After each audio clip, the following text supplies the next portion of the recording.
All right, so of course, your standard here applies fundamental knowledge of medications and advanced scope of practice to patient assessment and management. All right, you know, AEMT is that bridge between EMT and paramedic. You get a lot of medications. With, you know, more medications comes more responsibility. In all complete honesty, the medications that you have can handle a vast majority of the calls that you get on an ambulance as an advanced EMT. About the only thing you can't deal with are seizures, cardiac, and significant respiratory. Beyond that, you've got most of them. And those calls, whereas we do have them, you know, we get a lot more, I hurt, I don't feel good, I'm sick, my blood sugar is low, my blood sugar is high, things like that. And those are all things that you can deal with just as well, as effectively with the same tools, essentially, as a paramedic. So, 11. So you do need to make sure that you know this stuff, okay? It is important. Key terms, all this stuff, 4 sources, U.S. Food and Drug Administration, FDA, you know, their role in it, legislation, different types of names. These are all important things that you will absolutely need to know. Okay, this test will be a whole lot of drugs, definitions, and assessment-based stuff. Okay, different forms, types. It seems like a lot, but most of this stuff is stuff we just talked about the other day and went over and showed you and passed around. So some of that part of it probably will be mostly a review. All right, different factors that can affect drugs in the body and what the body does to the medications. All right, you know, like we said earlier or yesterday, medications given wrong can hurt somebody or can kill somebody. You can hurt somebody badly with the drugs that you get in advanced EMT. You can always give more drugs, but you cannot take them back out once you put them in the body. So you have to know what you're doing. Sometimes it might be a little bit better to err on the side of giving a little bit on the lower dose and then giving more later if you need to. All right, so pharmacology, study of the origin, the nature of the properties, the actions of drugs, and their effects on organisms. It's pretty straightforward, right? So basically drugs and what they do and how they do it. All right. You've got 4 basic sources of medications: plant, animal, mineral, and synthetic. Can anybody give me an example of a plant-based medication? Weed, cannabis. Absolutely. All right. What about animal? Insulin. Some forms of insulin are for, you might know what animal? Pig. We also get some parts from some pigs, bovine, not bovine, porcine heart valves. Some of them come through, some of them are actually synthetic, but anyway. Mineral. Normal vitamin. Is that one?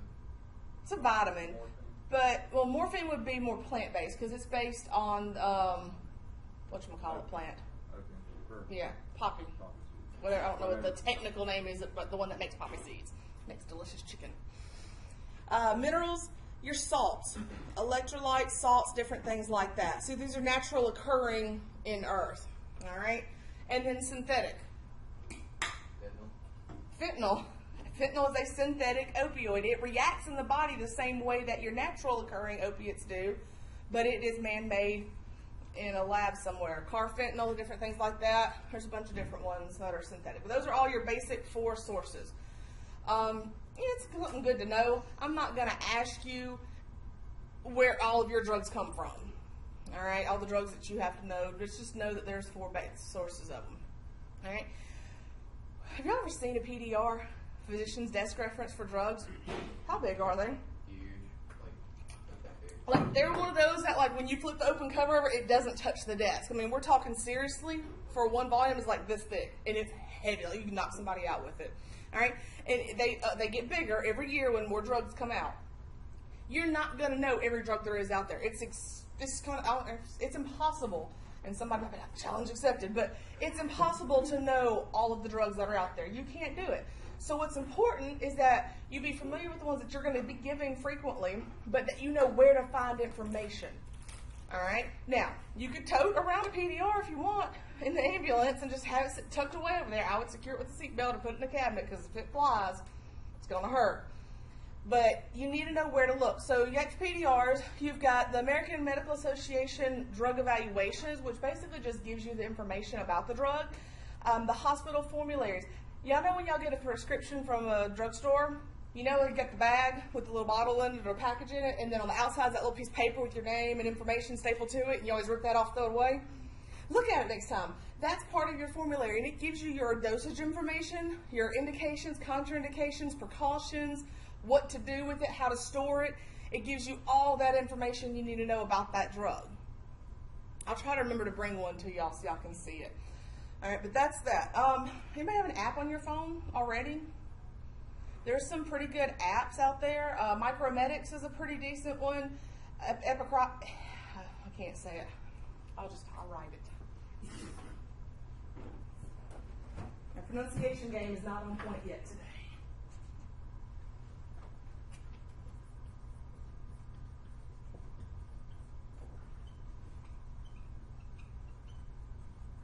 I don't remember if that's either I or an E, but it's one of those.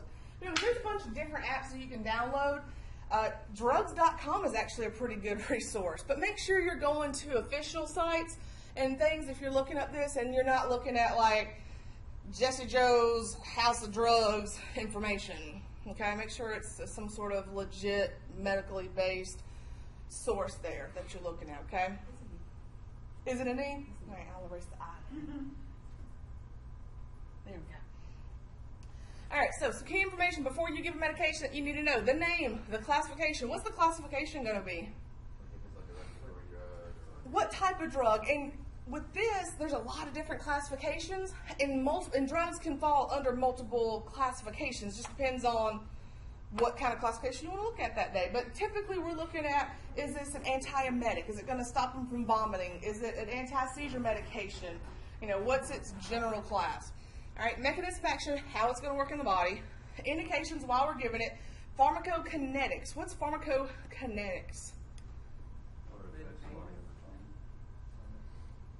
Somebody look it up. Find it.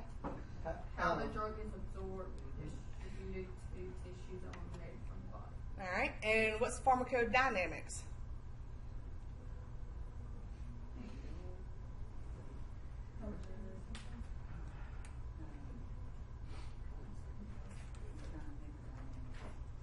It's in your book. Good golly. Also the mechanism of action. Okay, so here's the easy way to look at it. Pharmacodynamics is what the drug does to you, how it does its things in the body. Pharmacokinetics is what your body does to the drug. So how your body breaks it down, uses it, gets rid of it, and dynamics is what it does to you. All right. Side effects, of course, we talked about a little bit briefly yesterday. Routes of administration. Some drugs can be given multiple ways.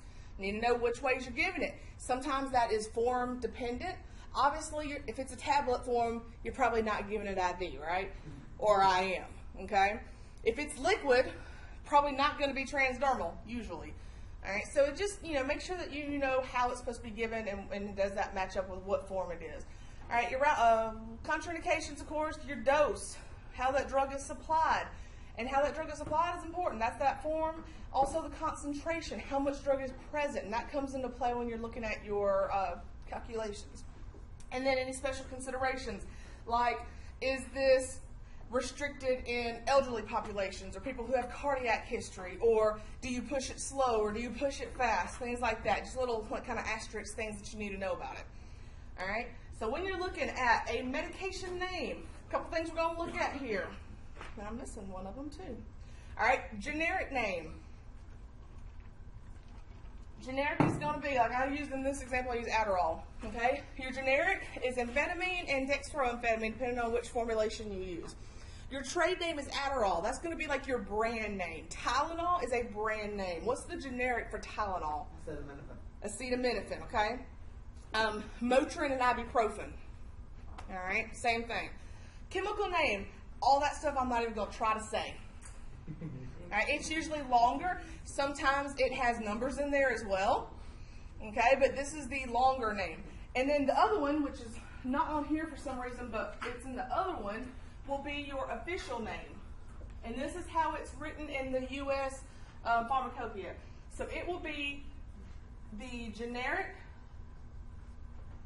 followed by USP. All right, and that will be your official name. So that's your fourth category. And I don't know why it's there. It's somewhere else. Somewhere in here. All right. So classification is based on a couple of different things. Your type of medication, what it is. What class, if we're looking at type, could Adderall be? Amphetamines, which is part of the generic name as well, but what do amphetamines typically do in the body? Jack you up. So the medical term for jack you up, which is 100% what it does, stimulation. All right, so it's a stimulant. It's classified as a stimulant. All right. Like I said, there's lots of different types of classifications, usually based on either the medication or mechanism of action or the body system that it is affecting. All right, so what body system is the Adderall affecting? Nervous system. So it is a nervous system stimulant, absolutely. All right, and y'all, most of them are just that simple. Like, they're very much, you know, it's like if we were to sell Cat's sweater today, it would be called green sweater, green sweatshirt. Like, it's named exactly kind of what it is and what it does. Warmer upper. All right. Mechanism actions, how that drug does what it does, how it achieves its intended effects. Okay. Indications, conditions that medication are intended to treat. Now, physicians will use things what's called off-label, and so that means that maybe they're giving it and it's supposed to be used for XYZ, but it has the side effect of something else, and so they'll actually prescribe it for that side effect. For instance, Adderall is designed for ADD, right? And it is, as a side effect of how it works, oftentimes it will, for a short term, it will actually suppress appetite. So some therapists will prescribe it in patients who have a history, like say binge eating, but aren't ADD. So they're not prescribing it for what it's designed for, but for actually the side effects that it causes. Does that make sense? All right, so that's more of your off-label. Just so you know. Pharmacokinetics, what the body does to the drug. So how it's absorbed, how it gets into circulation and does what it does, how it's distributed to the tissues, and how it's eliminated from the body. All right. Side effects, you've got a couple of different types of side effects, but you've got basically not harmful and harmful. Okay, so unintended means it's not what we're trying to have happen, but it doesn't really hurt you. I use nitro because it's probably the best example I can think of easily with this. Side effect, headache, right? Is it really harmful? I mean, yeah, it hurts a little bit, but does it harm you? No. Okay, so that would be an unintended effect. Whereas an untoward means it actually causes you some harm. So this would be like, say, if their blood pressure had a substantial drop. It's a side effect. It's not what we wanted to happen, but can that potentially cause you harm? Yeah. Absolutely. So that would be more of an untoward effect. It's splitting frog hairs. But just in case, if you need to see the difference there at some point, you know what they are. All right, routes of administration is just how that medication gets into the body. What are our different routes of administration? What do we have? Oral. Nasal, inhalation, sublingual, intravenous. What'd you say? So what? Subdermal. Subdermal. Sub-Q? That too. That was like, I don't know why that popped up. yeah, wrong. On the skin, how about that? All right, that's actually something totally different. That would be transdermal. Trans meaning through, dermal meaning skin. All right. Any others you can think of? I-O. I-O. I-O. That goes to my head every time I ever draw. All right, what else? Anything? Well, I mean, I don't know if it would technically be any different, but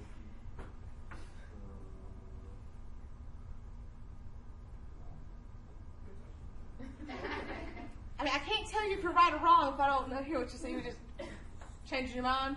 Never mind. yeah. All right, buccal. Anybody know? Anybody know what that one is?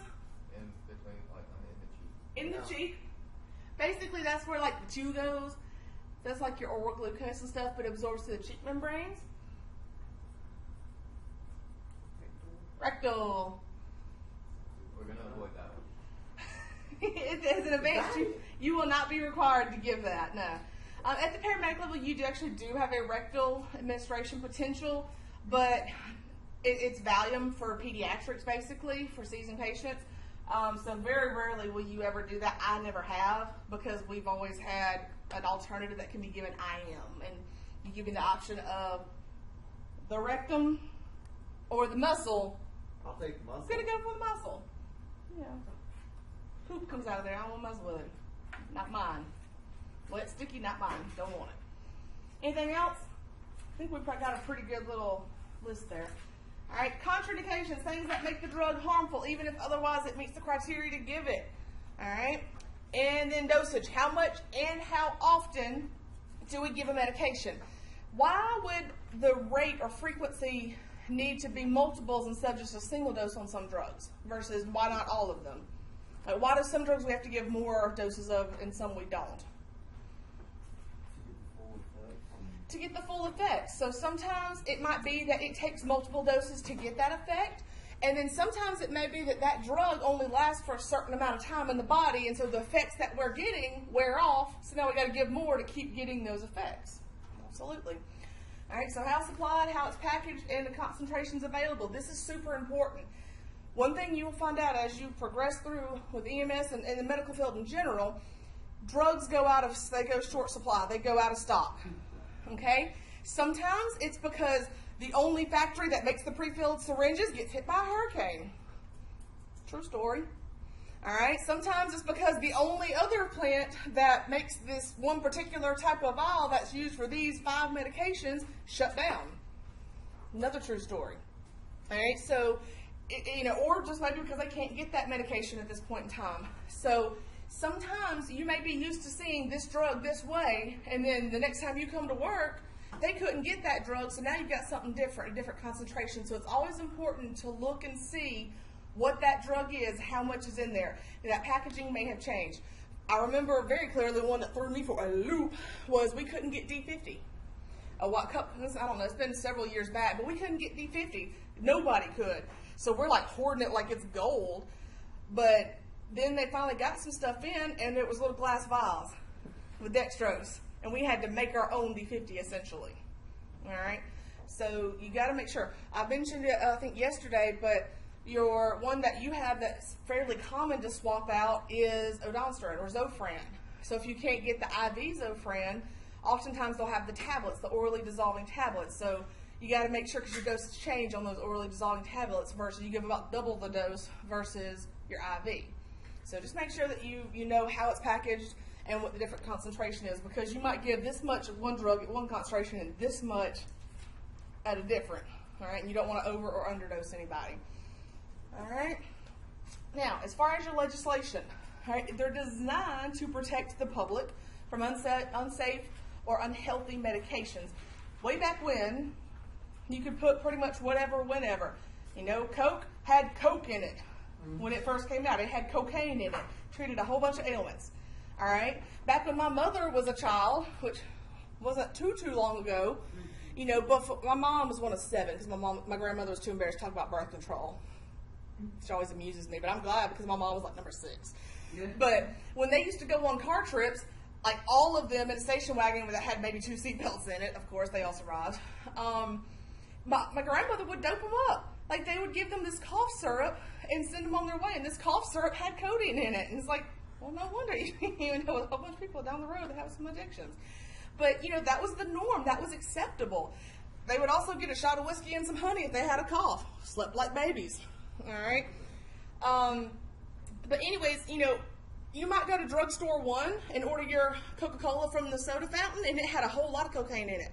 And then you might go to store number 2, and it just had a little bit of cocaine. So the mixture might be different. So there were no regulations. Everybody could kind of do what they want. It was the Wild West of medications. All right? So the FDA and all this stuff, all these regulations were enacted to try to protect us. So that way, when you go get a medication, and it says it has 25 milligrams of Adderall in it, it has 25 milligrams of Adderall in it. Okay? That requires medications to be regulated. You can go to Walmart or any other store and buy non-regulated medications. Okay, now, good business practice says that whatever's in there will be in there. But over-the-counter vitamins and things like that are not regulated. Vitamins and herbal supplements are not regulated. Now, some of them do submit voluntarily to testing, but there are no standards in place, really, that will say absolutely there are 5 milligrams of melatonin in each tablet. So just keep that in mind. If they do submit to the regulations, you'll see that USP on there, where they've submitted to the testing regulations and they're in the pharmacopoeia. Just keep that in mind next time you go buy like supplements and stuff. All right. Anywho, that USP, that's that National Formulary and United States Pharmacopoeia. That's just a giant listing and verification of all the approved medications. Harrison Narcotic Act, 1914. All right, this regulates the importation, manufacture, sale, and use of medications, specifically things that we recognize as narcotics, really. But this kind of regulated your different medications and said, hey, maybe not everybody needs to be able to sell opium. Maybe not everybody needs to be able to sell cannabis. Fun fact, anybody know why cannabis is illegal? What push made it happen? Well, not even tax. They could tax it. Colorado has taxed the mess out of it, and they are sitting on a big pile of money because of it. Cotton farmers. Cotton farmers, because hemp was a strong competitor to cotton farmers at the time. And so the cotton farmers petitioned to have it illegalized. They used the morality kind of clause type thing of, oh, it's a mind-altering substance, but they didn't want competition. Anyway, fun fact. Do what? My stance as an instructor here is that I have no stance on that. It's illegal by federal law. Me, Jessica, as a person, I think it's silly that it's illegal and cigarettes and alcohol are. I think it's pretty much right there on the same par as far as harmfulness to you. I think it actually does have some potential benefits, though, versus cigarettes and alcohol, which typically don't really have much at all. It does really reduce intraocular pressure. It does relieve some hypertension, yada, yada, yada, anxiety, increases appetite. There's a long laundry list of it. Now, with that said, there are side effects. It can cause lung cancer. It can cause your emphysema, COPD, but, you know, all drugs have a risk. So, it is what it is. I think that it's stupid that it's illegal when those other things are legal, and also it's an effective, like, pain medication. Like, that's just me personally. I know, I'm with you. I'm with you. It's more illegal than cocaine. Cocaine has an acceptable medical use by the U.S. government. Smells How good. would you know? Some people live their lives, man. Some people live their lives. I mean, you ain't never like snorted a fat rail. I'm not even going to ask what that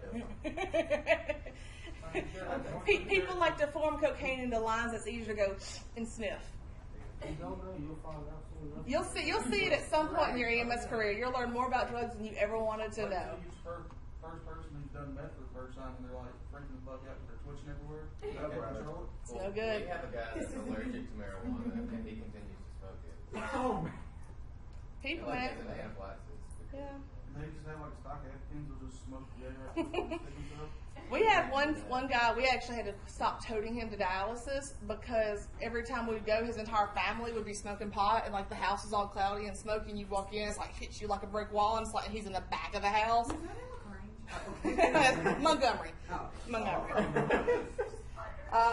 Anywho, so this regulated and said that not everybody can sell this, it's that there's going to be some rules on it. All right? Now, your food, I don't know why I said frog. Your Food, Drug, and Cosmetic Act of 1938. All right? This kind of added to that Harrison's Narcotic Act, and this formed the FDA. All right? I'm not going to ask you what years these came into play, but you do need to know what the reason behind them, like Harrison Narcotic Act, regulated drugs. All right?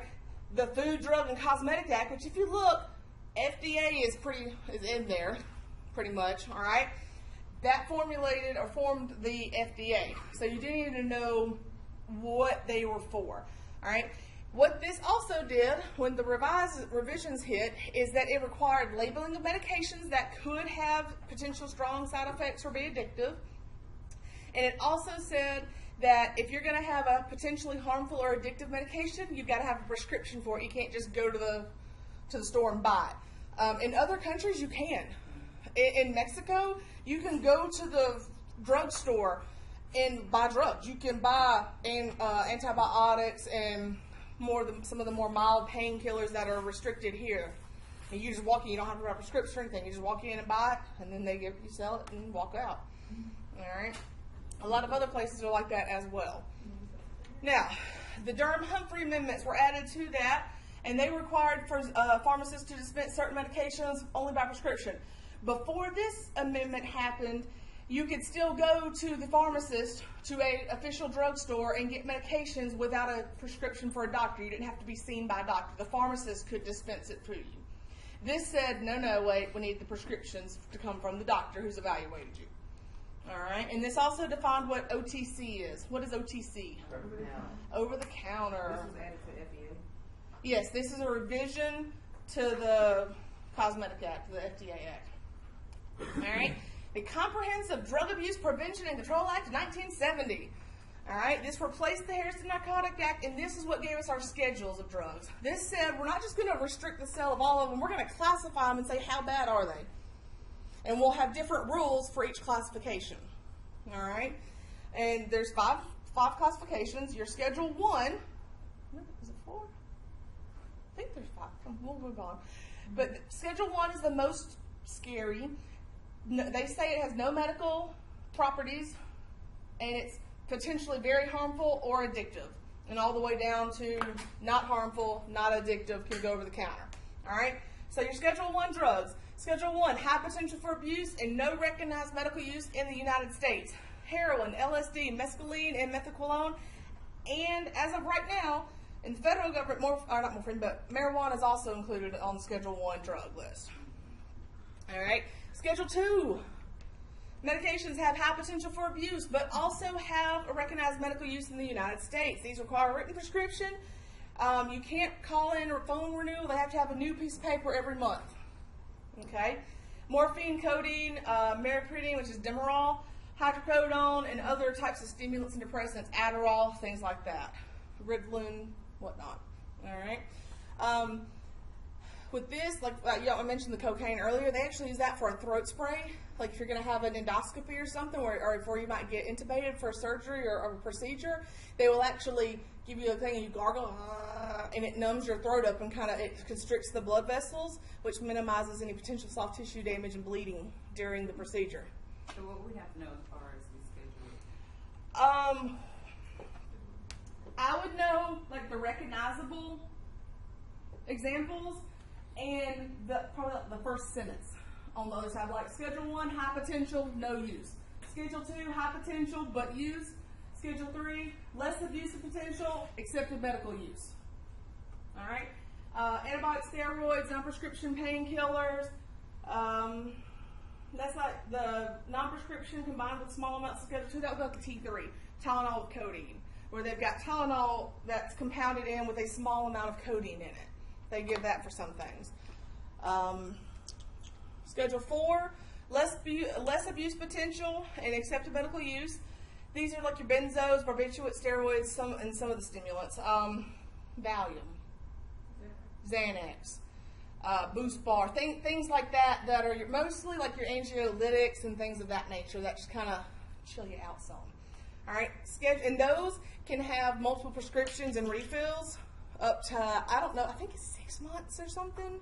Anyways, but you get X amount of prescriptions. You don't have to have a new piece of paper. I know for my Adderall, when I go see my doctor, I have to go see him 4 times a year, and he writes me out, and each prescription has to be on a different piece of paper. And I have to take it to the pharmacy. They can't write like a refill times 3 and take that in. I have to have a new one every time. Schedule 5, less abuse potential, accepted medical use. With the Schedule 5, this is going to be your over-the-counter medications. All right? Over-the-counter can contain very small amounts of some of your controlled substances, i.e. antidiarrheal medications. Okay? Those have very, very trace amounts of opiates in them. They will not get you high. You'd have to eat boxes of them, and some people do. But has anybody ever had a prescription for painkillers before? Like prescription opiates? Did you notice that they stopped you up and plugged you up and you got like really hard poops? If you take them enough, they will. Whenever I got my tonsils out, that's when I most recently had it. And so I did anything for the rest of the week. I had the coat on. They will basically it slows down the nervous system, right? And so part of that is your GI tract as well, your nervous stimulation of the GI tract, which slows down peristalsis. The longer things stay in your lower GI tract, the more water is absorbed out of them, so your poops get harder and less soft. It was fun because all I ate was mashed potatoes and You didn't need a whole lot of solid foods to begin with. It probably helped. That helped.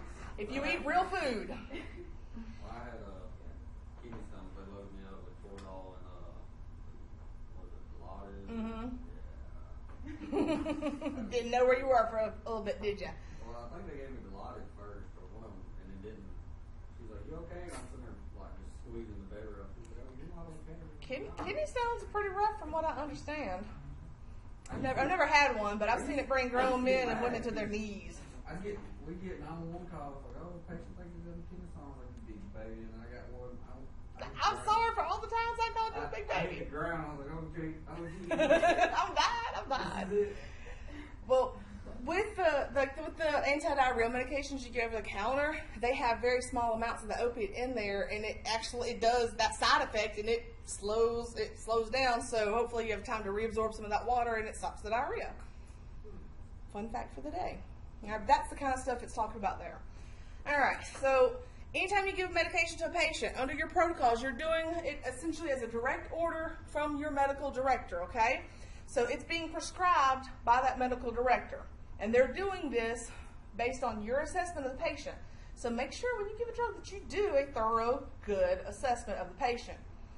You know what's going to happen if you start willy-nilly giving drugs and they're not supposed to be being given to these patients? My medical director is going to be like, I don't trust you anymore, and they won't cover you. Your ambulance service is not going to be able to utilize you if you're not covered by that medical director. We have seen people fired because they screwed up and pissed off the medical director. And the medical director said, I'm not covering them under my license. And they got gone pretty quick like. All right, so make sure that you're doing it the right way, the way it's supposed to be done. All right, FDA, responsible for testing all new medications, food safety, new medical devices, and cosmetic safety.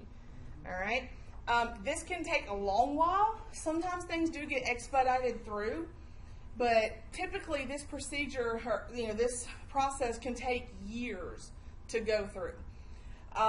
This is why when the new drugs and things first come out, there'll be like a patent, and it will be exclusive for however many years, and this is to allow the companies to try to regain some of their money that they've spent formulating it and using it. After so long, it expires, and that's when you get generics. That's when you start getting the cheaper alternatives. Other people can make it as well. All right, your testing phases. Phase 1, all right, they find out what's the safe dose and how the medication works in the body, how it gets in the body, how it gets out of the body. Phase 2, how much drug is needed to find that desired effect. Okay. Phase 3, the overall safety and effectiveness of that drug. Phase 4 compares it to other drugs. Do we need this new drug?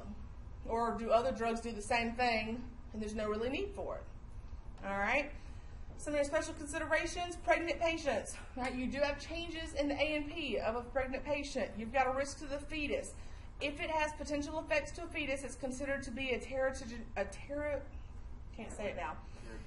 Yeah, I had it in my brain and I tried to come out and it wouldn't. Teratogenic medication. Okay, this is something that can injure or kill or harm an unborn baby. All right. What? Yeah. What's up? I was kind of going back just from here. You said that it compares to other medications on the market. Yes. Why are there so many that are like the same thing though? If that's the case. The FDA is pretty generous on how many different things can come out. And there'll be like, one might be a gel cap, easier to swallow. One's a non-gel coat, like pill, tablet, it's easily So dissolvable. it's not necessarily just what the thing does, it's How it does it. If it maybe absorbs, it's a new formula that absorbs faster. Like that fast-acting Tylenol stuff, some breakthrough, and now instead of having to wait 30 minutes for your headache to go away, 10 minutes and it starts to go away. Like, They're pretty generous with what new and better means. my mom, she was on she was getting 3 different blood thinners, Mm-hmm. but 2 of them Lipitor maybe and Crestor or whatever. Mm-hmm. Still like the same exact thing, Mm-hmm. but you put it on both of them.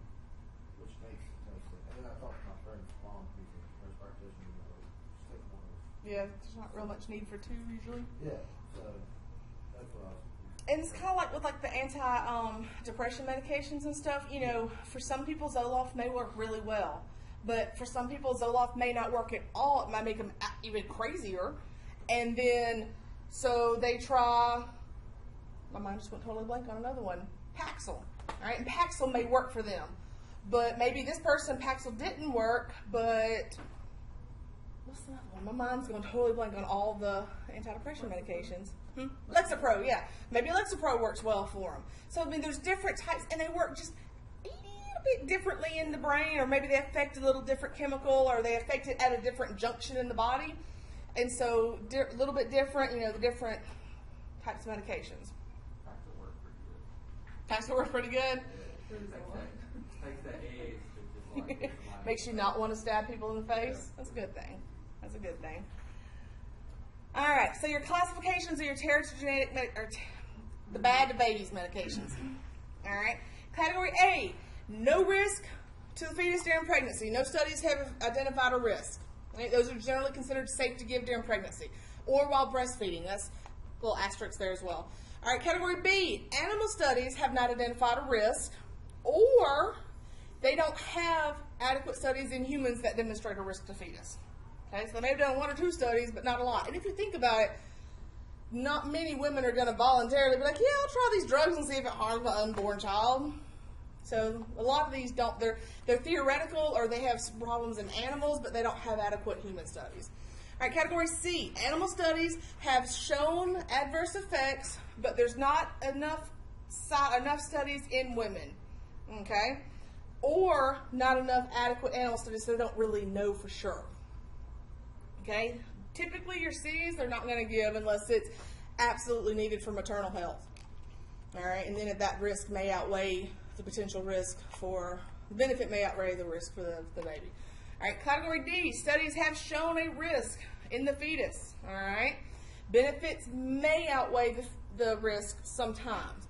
And then X, there is an absolute risk to the fetus. There's not enough proof or benefit from this drug to help the mom, but they know it absolutely will cause harm to the unborn baby, the fetus. So, X for don't do it. Not good. All right. Other special considerations. Pediatric patients, they are smaller, okay? They are smaller. They're not just little people. Like the way that they absorb medications, the way they eliminate medications are a little different from adults, all right? Because of this, a lot of your pediatric medications are based on weight. Because, you know, pediatrics covers from basically newborn, neonate, to technically 18, but typically around puberty we start treating them with adult dosages and adult treatments. But so you're still looking at about 12 to 13 year range of size. That's a big difference between a 3-month-old and a 10-year-old, right? So therefore, most of your drugs are going to be based on your weight there. All right, your geriatric patients, you got differences in absorption, distribution, metabolism, and elimination. Rule of 30s. Okay, every year after the age of 30, you lose approximately 1% of your body function. Okay, so I'll be 35 in like a week and a half. So I've lost about 5% of my overall bodily function, and sometimes I feel it all in the morning times when I get out of bed. But I can still do stuff. Drugs still work fine. I can still get rid of them. My kidneys work fine. My liver works fine. I haven't overly abused any of them. Okay, but you get somebody who maybe is 85. Now we're looking at, you know, potentially almost 50% or so loss of overall function of the organs and things like that. So now, you know, that liver's had a lot longer to do its thing, and so it's a little bit, got a little age on it. The kidneys, so they may not eliminate things quite as well. They may not break down things quite as well. So essentially what happens is geriatrics are a little bit more prone to toxicity problems because they don't break it down and eliminate it as well as younger people do. All right, another thing here, they tend to have multiple medications. When you have multiple problems and multiple medications treating them, you tend to get cross reactions or multiple signs. I remember my granny, she was on so many pills before she died, but like she was taking medications and it gave her dry mouth. So then she went to another doctor and the doctor gave her something for the dry mouth. Well, then she was having some pain, so another doctor gave her the medication for the pain, which made the dry mouth worse, which made, when she went back to that doctor, increase it. Like it was just essentially side effects. So you may not have doctors communicating with other doctors on what's going on with it. All right, there's the other one, and it was in there somewhere. Trade name, chemical name, generic name, and official name. All right, just another example. Proventil, what is that? Albuterol. All right, your chemical name, some letters, some chemicals, some numbers. Not even going to attempt. It's there.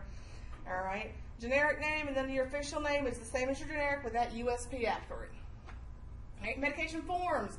You've got solids, tablets, capsules, and powders. Everybody knows what those are. Liquids, suspensions. What's a suspension? They send after flush, in the syringe. It could be in a syringe. It's where something's not fully dissolved. All right? A tincture. So it's mixed in with alcohol spirits. All right? Spirits, ditto.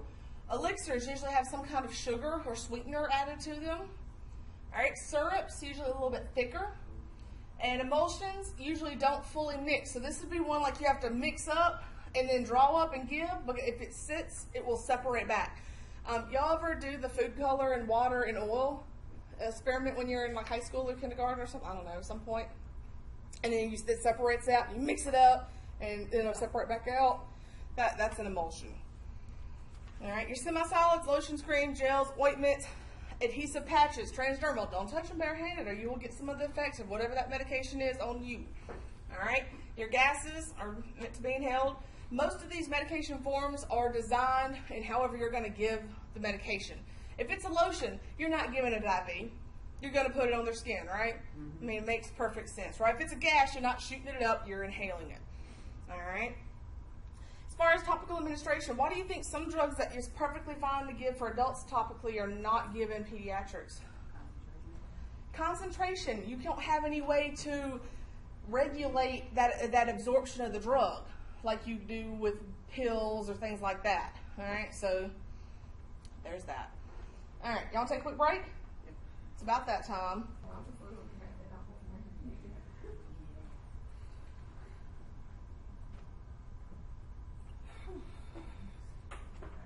Too fat for heat. I don't like it. Did everybody get one of these? All right.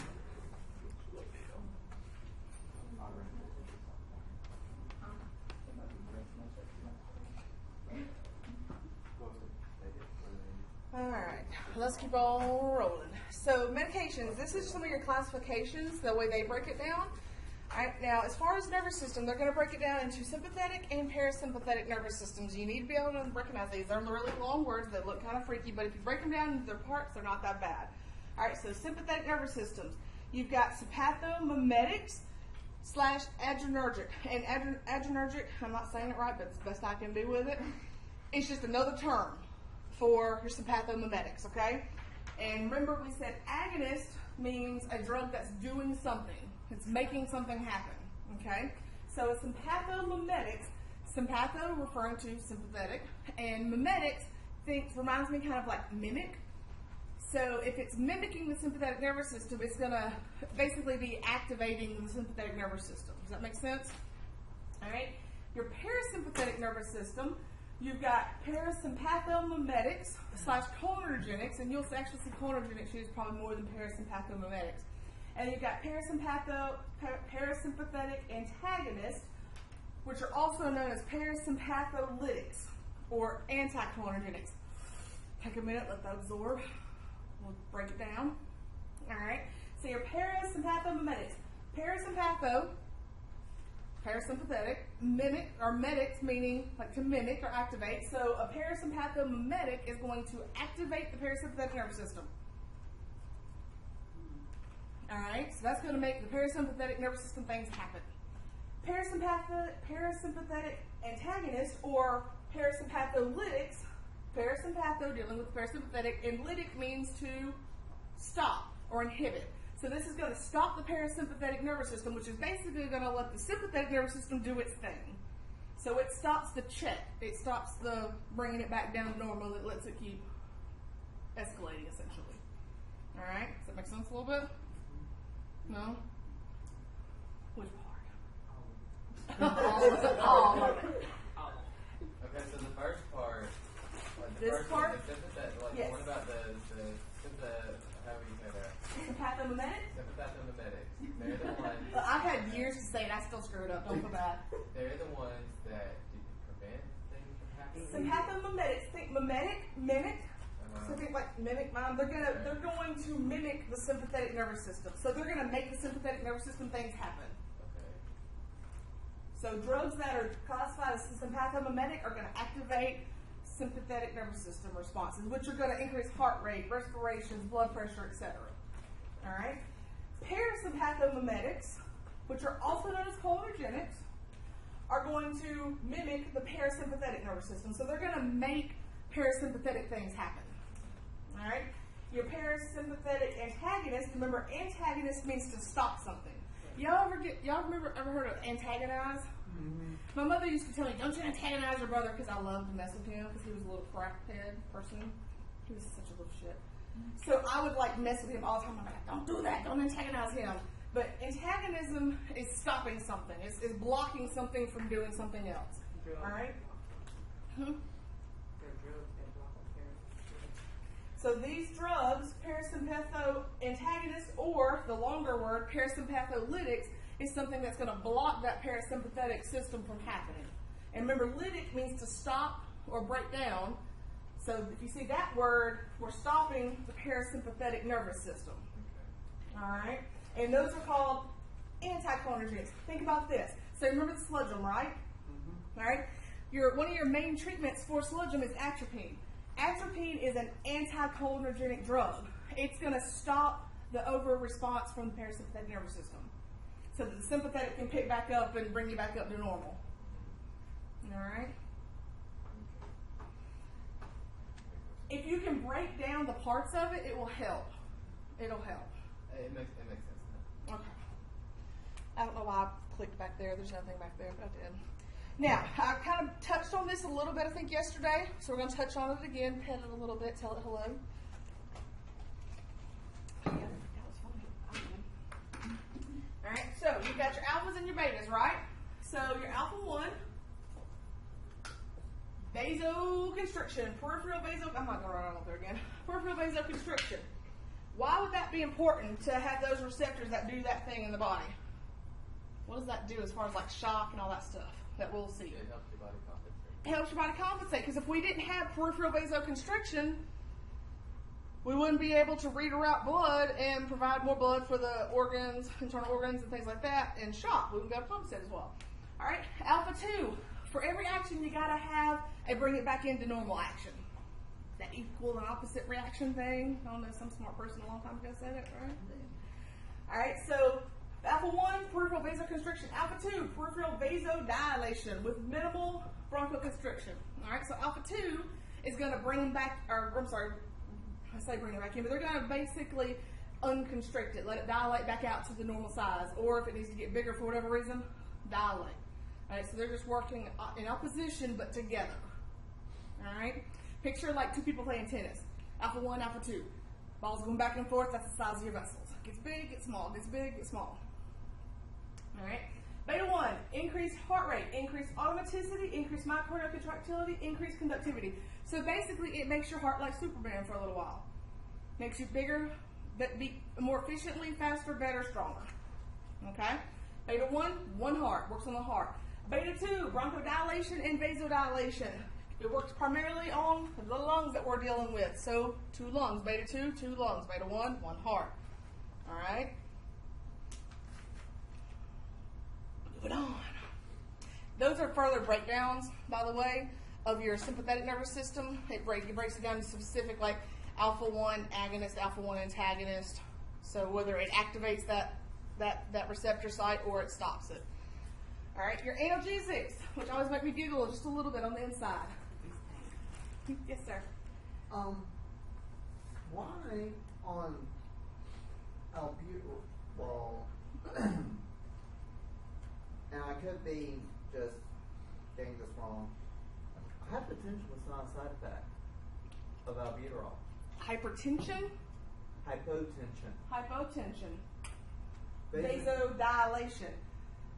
Albuterol is a beta-2 agonist, so it's going to activate beta-2 response. And one potential effect of beta-2 is vasodilation. Right, but that's So not, that vasodilation can cause hypotension. right, but that's not a side effect. That's why I was asking.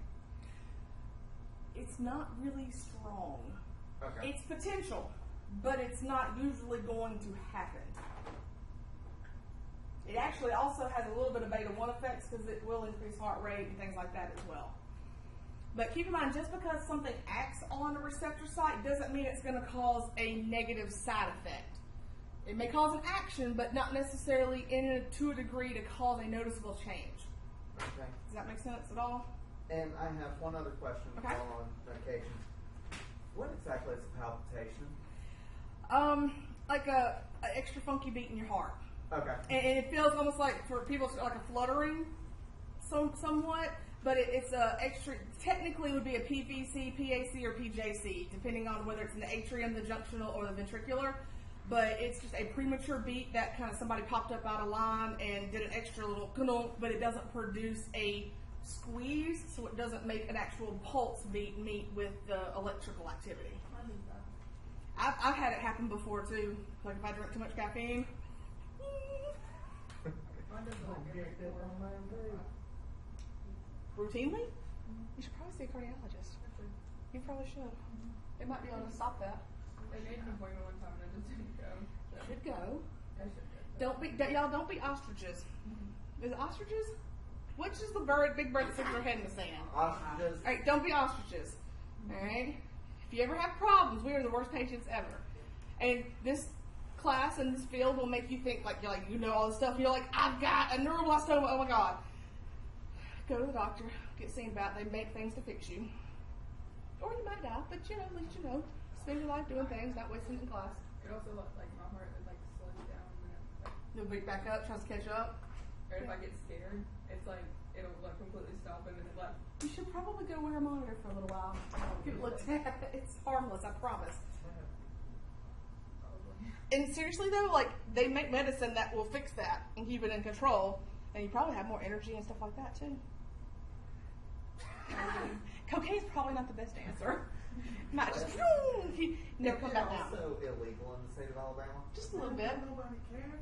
Just a little bit. Only if you get caught. Remember, there's medical dose. Only if you get caught. Only if you're getting endoscopies and things shoved down your throat. All right, by medical doctors. Analgesics. All right, things that reduce pain. All right. For us, there's different categories and stuff, opiates, whatnots, but for advanced level, that's pretty much going to be NSAIDs and what's the other drug? Nitrous oxide. All right, that's considered to be an analgesic as well.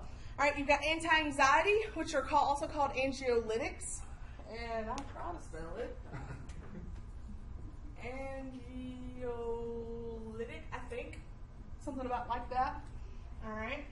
But those are drugs that are designed to relieve or reduce anxiety. And then you've got sedative hypnotics, barbiturates, benzos, things like that. And these are designed to calm you, sedate you. And the hypnotic portion, some of them alter your memory. Bless you. So you may not remember what's going on, or you may be more susceptible to suggestion like GHB and things like that. All right, and these do cover some street drugs and some actual prescribed legit drugs as well. All right, stimulants, of course, are going to stimulate your central nervous system. All right, caffeine, cocaine, amphetamines. These are all stimulants. Nicotine is a stimulant. Do what? How often y'all get involved? Illegally or legally? All the time. I mean, a fair amount. Welcome to Beulah.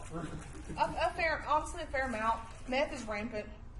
I picked up one woman from Tallahassee PD who looked like she was the extra from The Exorcism. Like she was crawling on the cell bench, like she was about in the corner. And I'm like, well, y'all gonna have to get her out. I'm not going in there.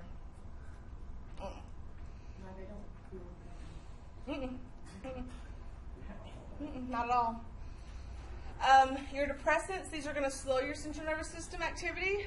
These are your anxiolytics, your pain relievers, muscle relaxers, things like that. A lot of your muscle relaxers don't specifically necessarily work on the muscles, but they actually work on the nervous system that controls the tension in the muscles, and lowers the muscle hold, essentially, relaxes it, lessens the pain. All right. These are also like Ambien, things like that treat insomnia. Never had it. Melatonin will put me right to sleep like a baby. That stuff doesn't work. What? Melatonin.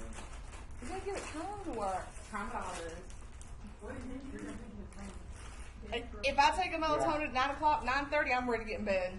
But it's not supposed to like knock you out. Yeah, but it's not good. It's not going to knock you out in the sense of putting you to sleep. But melatonin is a naturally producing or naturally occurring hormone in your body. Calms you down. All it does is help ease you and get you ready for sleep. But if you're sitting there like lights on, watching TV, running a marathon, it's not going to do anything. If you turn the lights off and chill, most people it helps, but not everybody. But a lot of people also take really low doses. If you take a higher dose, sometimes it'll work. But if you take too much, it'll make you sleepy the next morning. Different folks. Anticonvulsants, these are your anti-seizures or anti-epileptic medications. A lot of these are also going to be benzos. All right, so you've got preventative ones like Dilantin and Phenytoin, and then you've got other ones that are treating active seizures. Those are usually going to be your benzos and your nervous system depressants. All right, psychotherapeutic. These are treating mental illnesses, anxiety disorders, and psychotic disorders. This could range from Haldol to Thorazine to antidepressant medications. All right, there's a wide range here of these. Respiratory, you've got over-the-counter, beta-2 agonists, corticosteroids, which are going to reduce like your inflammatory response in the lungs, mucus production, things like that. All right, cardiovascular has a bunch of different areas. You've got antidysrhythmics. You've got antihypertensives, antiplatelets, and anticoagulants, fibrolytics. So a bunch of different things there that can classify your cardiac drugs. Yes, sir. I heard that, like, out in Texas and all, that they were starting to carry the They are starting to carry some fibrolytics in a lot of different areas. They've done some trials in different places. And in places where you have long transport times, it can be beneficial within a strict guideline for the patients who are showing obvious signs of a clot. Because if you're looking at a transport time of an hour, which happens quite frequently out in the Midwest, then you kind of might be out of that window for treatment time. So you get things, you also have some blood in some areas because that time, I mean, literally there's places where you might be 2 hours from civilization. So they actually have a little bit more sometimes drug-wise out there. Practice is usually bigger than ours too. Do what? There's different practices. They usually can do, their med control may authorize more invasive procedures or more things that you, like for instance, cripes. As part of the national scope, every paramedic's taught how to do a cricothyrotomy, which is a surgical airway. Right? Very few people do them because it's just most places don't want to take the risk of it. But out there, my argument's always been, if that's your last resort, if you have to cut into their airway here, it's because something else is happening and they're going to die if you don't. But out there, they're more likely to be able to do it because you're, like I said, you might be an hour by plane from somewhere else. You know, if you get up in the mountains or something, they may have to hike 6 miles or take like an ATV or something up 6 miles just to bring you down to a road. So they get a little bit more expanded scope, a little bit more procedures, medications, things like that. Are they ever going to carry it around here? I think that there are some places around here in the Southeast that are doing some trials. I don't know for sure. I mean, I think at some point, yes, it'll be a little bit more common. I think we will get a few more things, some ultrasound probably. TXA's come out, which is great as far as clotting for trauma and stuff. Fort Benning does a lot of new stuff. Yeah, well, the military. Well, yeah, but So still. they get a lot of the new toys. I think it'll become more common, but another thing that's going to happen for us to get more stuff is people are going to have the education. And unfortunately, you still have a lot of people out there who are like, I don't need to go to no stinking school, and I don't need no stinking degree. I need to know. I don't need to know how everything works in the body. I just need to know what to do to it. And then turn around and be like, I want to be paid $25 like nurses do. Do you want the education? Do you want the money? Or do you want to stay the same way you've been doing it for 20 years that ain't working anymore? With education comes more money, but more responsibility as well. A lot of these things you don't want to give it if you don't know how it works in the body, because you can really hurt somebody. All right, your diabetic medications control blood sugar. All right, immunosuppressants are going to block the action of the immune system. These are given out most of the times where you have somebody who's either autoimmune disease or has had a transplant, and that's to keep the body from attacking either itself or that transplant so it doesn't reject it. All right. Good? Any questions on any of those? Rolling on?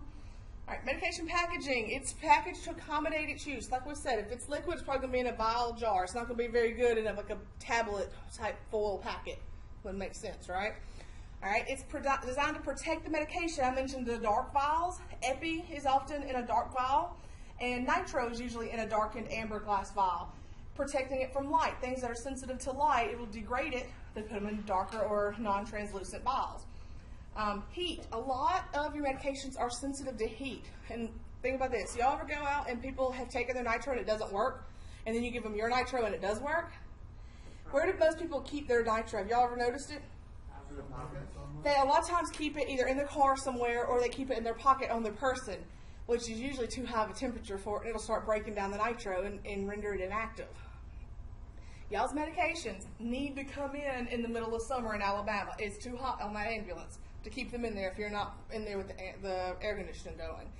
In the wintertime, they need to come in. Unless they are kept inside, like in a temperature-controlled garage or bay or something, if they're left outside, those drugs need to come off in the extreme temperatures, okay? Because too cold can affect it, too hot can affect it. You need to bring your normal saline bags, at least 2 if you have 500 cc's, and at least 1, probably 2 if you have liter bags. If it's 50 degrees outside, what is the temperature of that bag of saline on the truck? 50 degrees. What would happen if you put 50 degrees saline, a liter of it, in somebody? You could send them into You will send them into hypothermia, and you can kill them. So That's one of the things that they do at Fort Benning though for heat stroke. They use cool saline. which there are procedures and therapies for active But cooling. of course, in winter, we But- maybe. That's in a specific case in time to slow metabolism when it's needed. Just general Joe Blow person does not need 50-degree temperature fluids. You're going to kill them. We actually, when I was on the truck in Tallahassee, I would keep a heater. Like I had a little hot pad that would stay on the truck plugged in, and I would keep a bag of fluid sitting on it. So I had more, and it would stay on low, and I'd keep it on low, and it would stay there. And that's what it was. I put my bag of fluid on there. At night, when it got cold, if it dropped below 60 degrees, I brought in a bag of fluids and put it right there with my stuff. Brought my drugs in. We got much more below that. Usually, I'm bad to forget stuff, so I would do either put it in front of the door so we literally would trip over it going out the door, or hook the keys, get the keys from the driver, and put the keys on it so we literally could not leave without it. Otherwise, I'd probably forget and then I'd be screwed. So, you do it, make sure you take it with you when you get back in the ambulance. All right, your pre-filled syringes, we looked at those yesterday. Your vials, your non-constituted medications, those are your powders that you had to put the saline in to mix them up. Your ampules, those were your glass vials. I tried to find some yesterday. I couldn't find any of the practice ampules, so I'm going to have to get some so y'all can practice snapping them. But the gist with that one, there's a score around the neck. You want to give it some like little flicks to make sure the medicine in the head drops down to the body. Take your little 4x4 alcohol prep and wrap it around the break just in case the glass breaks and shatters. And then you go and snap it, and it pops open, and then you insert your needle and draw out. Let's see if I can find some so I can practice it, though. All right, and then your nebules, those are the little plastic squeezy things. All right, there's your picture. Isn't it pretty? All right. Self-sealing rubber tips, that's how, you draw it in, you can turn it back over, and it doesn't leak out. Now, if you stab them a whole bunch of time, eventually they will go bad. All right, non-constituted medication vials, see how it's got the powder down in there? And then that would be, I guess, your water or something mixed in with it, or maybe just another one, I don't know. All right, there's your ampule, and see right here is where I talk about the score line, and you just want to give it a few flicks to make sure that medication drops down into the actual ampule itself. All right, like I had said earlier, they're packaged to generally accommodate their intended use, but make sure you look at it and make sure, all right? Because can you nebulize epinephrine? Absolutely. You can nebulize just about any of the liquid medications, but make sure you know how it's supposed to be given. All right. Yes, sir. Where would you put the ampule? Sharps? Yes, because it's glass. Yeah. Anything, needles and glass need to go in your sharps. Everything else can go and just in your regular biohazard. All right, your pharmacokinetics. So this is how the drugs are absorbed, broken down, distributed, and eliminated from the body. Absorption is just how it gets in the body. How are the ways that the medications get into our body? What are the different ways that it's absorbed? Through the skin, the mucous membranes, Through the bloodstream, small intestines, okay, a couple different ways. Distribution is how it gets into the circulation and how it's distributed. Most drugs are going to be distributed through the circulatory system to get to wherever they're going. All right, biotransformation. This is what happens to the medicine. When you take a Tylenol, that little pill doesn't go to your back or your head and say, I'm here, don't hurt anymore. All right, it has to get broken down into its chemical elements and then transformed into something that your body recognizes. What usually does that? The liver. Be nice to your liver. It does a lot for you. All right. Bioavailability is how much of that drug is available when it gets to the target tissues, and it goes all over. Like the Tylenol doesn't inherently know to go to your head if you've got a headache from listening to me talk. All right, it's going to be available in your entire body. Your head just, when it gets, it's like, oh, relief. Okay, we're good. But some of the chemical elements are lost during that breakdown, so only some of it's still available to be used. Elimination, broken down into your metabolites, and then it's excreted. Primary method of excretion is kidneys through the urine. All right, but you lose some fecal matter, respiration, perspiration, and mammary glands during lactation as well, which is why some medications you can't take if you're breastfeeding. All right, pharmacodynamics, how the drug does its thing in the body. All right, so this is how it achieves its desired effects, and what happens when it binds with those receptors, either an antagonist effect or an antagonist effect. Okay. Now, your receptor sites are things on cells that are either activated or deactivated by substances that bind into a specific type of receptor. So they either inhibit or enhance that cell. Okay, that's that antagonist or agonist approach to it. Picture it kind of like a key, like a lock. All right, your lock is your cell receptor site.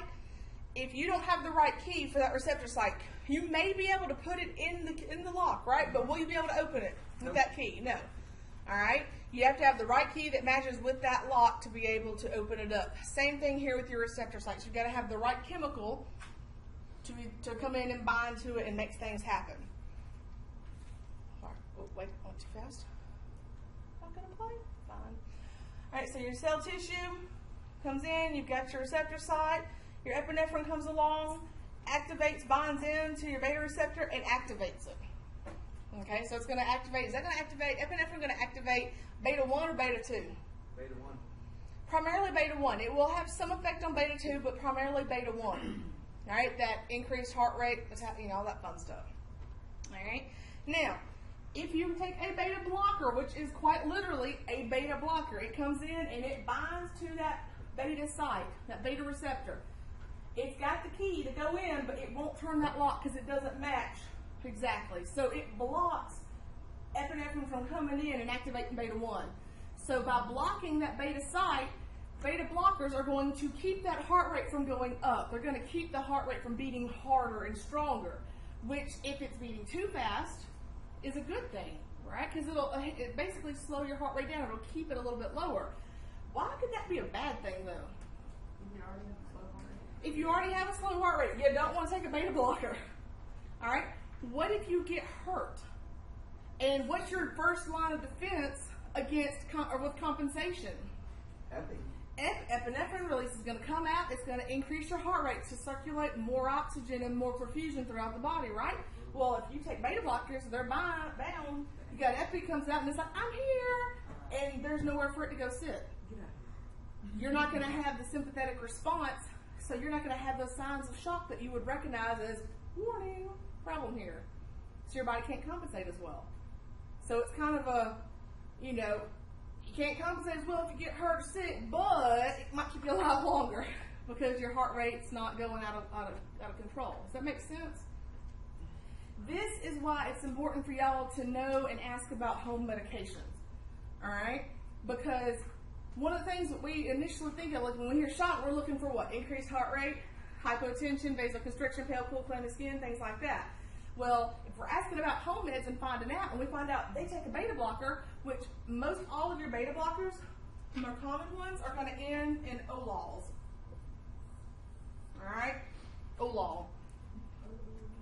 If you see that they're taking a beta blocker and their heart rate's normal, but they seem like they should have signs of shock, now you know why they don't.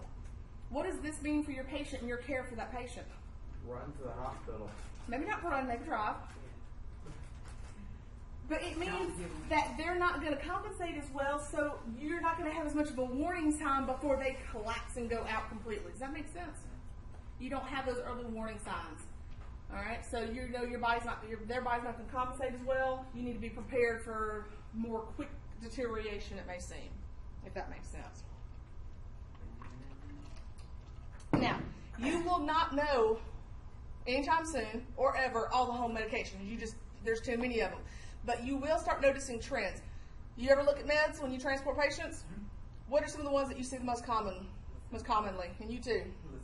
Lisinopril. Metformin. Yeah, lisinopril is like the number one. Lisinopril is a very common one. HCTZ is another common one. Synthroid, gabapentin. Yeah. All right, so all of these ones that you see over and over and over, be a little curious. If I can, I'll ask the patient. If I don't know, what are you taking this for? You know? And then if sometimes they don't know, they'll be like, doctor said take it. You'd be amazed at how ignorant most people really are about medical stuff. They really don't. Like, they'll be like, the doctor said take it. I don't know what it does or why, but he said take it, so I take it. I ain't never had a heart attack, but I got a pacemaker. Yeah, I've never had a heart attack, but I've had 3 heart caths. Why are You had a problem, but no heart medications. I mean, or no medic. Like, no, I don't have any problems. All right, well, do you take any medicines? Yeah, here's my list. And they think because they take medicines, they don't have a problem. Legitimately, they think that. So make sure that you're asking the right questions too. But anyways, I'll go back to my original point. Be curious. Write them down. If you're seeing something, I'm a very curious person. Probably get me killed one day. But I'm going to look it up and see what it's about just because I want to know. If they don't know, I'm going to look it up and see. Lisinopril, you see it over and over again. What's it for? Anybody know? You know? Not cholesterol, close. Hypertension most of the time. All right, so you don't necessarily even have to know how it works in the body. It works in the kidneys and does some things. But if you know it affects hypertension, you know that they've got hypertension. All right, so their blood pressure is suppressed chemically. So what does that mean for their blood pressure if they have shock or something happening? Their blood pressure could potentially go even lower. They're not going to have that vasoconstriction to kind of counteract hypotension as easily because they're taking an antihypertensive medication. Does that make sense? Kind of like the beta blocker thing. So just kind of starting to get a little more familiar with these things as you see them can really benefit you a lot and help you figure out I look at the patients as puzzles, and I like to see if I can figure out what's wrong with them and fix it, or at least put the puzzle together before I get to the hospital. Is that the same as making beds when you get a call? Not too far off from it. Not too far off from it. Get some free lunches sometimes. Or Starbucks. Starbucks is way better. I'll bet a mocha frappuccino at Starbucks over dinner anytime. How was that pie yesterday? It was amazing. I mean, I ate it. I ate the whole slice of pie and it was delicious. The soup was good too. I decided to be adventurous and try the fish. It's alright. Wasn't great. Wasn't bad. Soup is where it's at. The pie is where it's at. Caramel pie from O'Charlie's. You should have some if you haven't. Take just some milk though, because it's very sweet. I think it gave me diabetes for the day. All right, so types of mechanisms of action. Remember, this is how it works in the body, okay? A couple different ways that they're going to work in the body. Binding with the receptor site, that's that beta, okay? That's where you've got a receptor site on a cell, so a drug comes in, gets broken down, it binds to that site and either blocks something from happening or makes something happen, okay? Changing the cell. Some drugs will actually physically or chemically change the cell itself, all right? Combining with another chemical substance. They combine with something else, and together, powers united, they do something in the body. All right, y'all ever watch Captain Planet? Y'all are probably too young for Captain Planet. I love Captain Planet. They had little rings and special powers, and together they would save the world. Yeah, anyways, you should watch it. Go look it up. My favorite older show was He-Man. He-Man. We have a whole He-Man collection in our 80s basement area. It's been fun times. Do y'all encourage to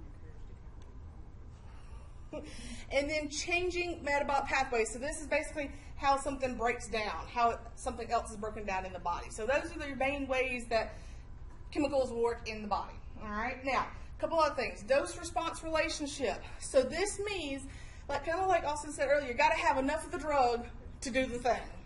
All right. And so these are kind of the guidelines for that. Therapeutic threshold. This is a loading dose, which is just that initial dose to get the medication in the body and working. All right. So often, has anyone had a Z-Pack? You ever had a Z-Pack with antibiotics where you take like 5 the first day? Or steroids. Steroids are pretty common too with this. You take a whole bunch the first day, and then the next day you take like 1 less pill. But it's still a bunch. And then the next day you take a few less. Those loading doses are getting enough in the body and get it kick-started. And then those other doses are keeping it going, essentially, getting it to that therapeutic threshold. Okay? So that's enough medication to start doing its job. For those of you who may have taken antidepressants or known somebody who does, one of the things they'll tell you is give it 2 weeks before you decide if you like it or not, because it may take up to 2-3 weeks to fully reach that functioning level in your body, to get enough drug in your body and the levels there to make it work.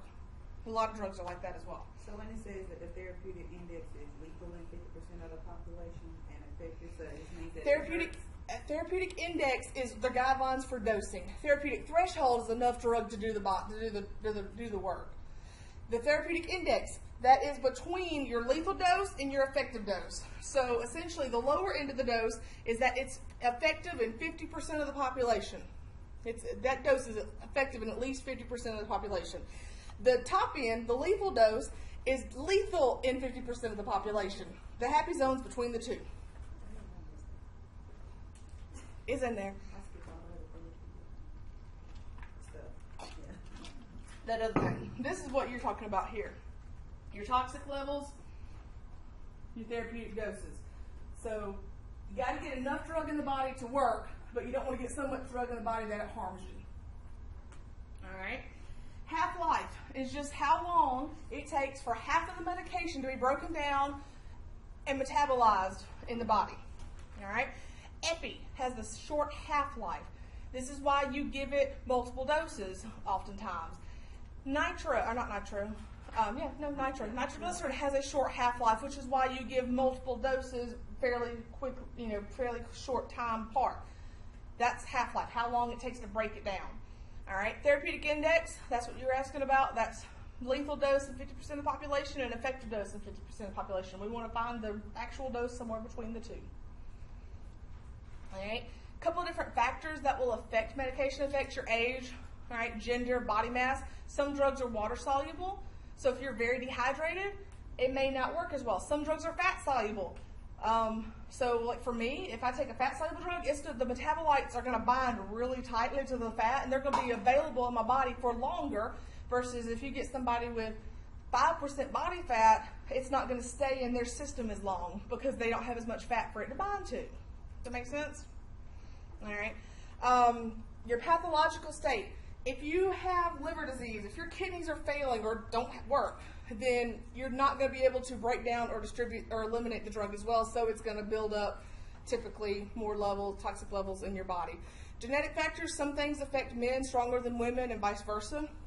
All right, just is what it is. Let's see. Time of administration. If you take something that is orally taken, it's being broke down by the stomach, by the liver, through your GI tract.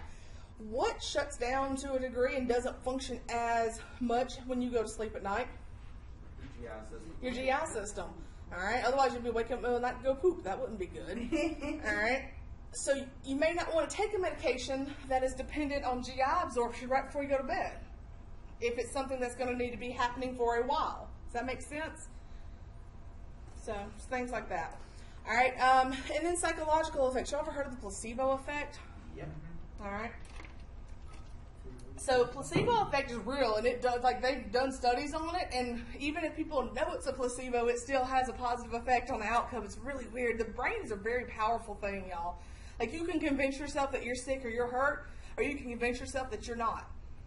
Your brain's pretty powerful. But anyways, if you're under a lot of stress, it may affect how your body reacts to medications. Or, like I said, I've seen this in patients. So start an IV on somebody, you give them, start a normal saline flush and an INT, all right? So you give them this and you're like, this, you may feel a little soft taste in the mouth. They're like, oh yeah, I do. Like you hadn't pushed the first drop, all right? I've had some patients who literally felt better after I put the needle in their arm and pushed the saline flush because you associated the needle with a high. They were heroin addicts, and that needle was all they needed.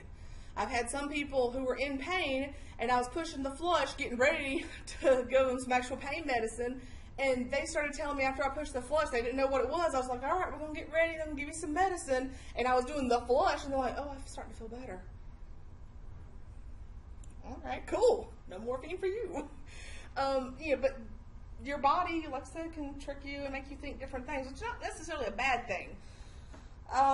Idiosyncratic reactions. These are your unusual reactions. These are my brother with Benadryl. Most people, Benadryl makes him sleepy. It jacks him up. He's like bouncing off the walls.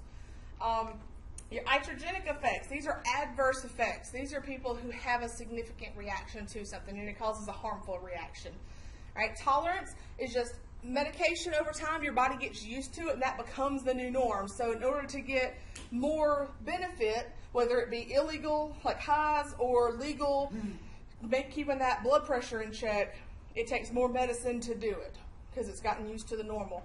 All right, cross tolerance means you've got similar drugs. They're not the same, but they're similar in the same classifications, and you've gotten used to one drug, and so now a different drug, even though you've never taken it, still will need more of it. For instance, morphine and fentanyl. All right, if you've taken a whole bunch of Lortab, all right, which is just opiates, okay, and then you get on my ambulance and I go to give you some morphine, what normally might start helping your pain, if you've taken Lortab every day for pain or something, that morphine's not going to touch you because you've developed a cross tolerance, even though you're not taking morphine. Does that make sense? Okay, and that's fairly common. Habituation is an increase in tolerance following repeated doses. So basically that tolerance level is just going up and up as you keep taking more and more medication. All right, potentiation. Potentiation and synergism are very close, but slightly different. So potentiation, you've got drug A and drug B, okay? Drug B is okay on its own, or what I say, drug A is okay on its own. All right, but if you add drug B to drug A, then drug A works fantastic. All right, that's potentiation. All right, synergism, drug A is all right, drug B is all right, but when you put the two together, they're both amazing. Alcohol and Xanax.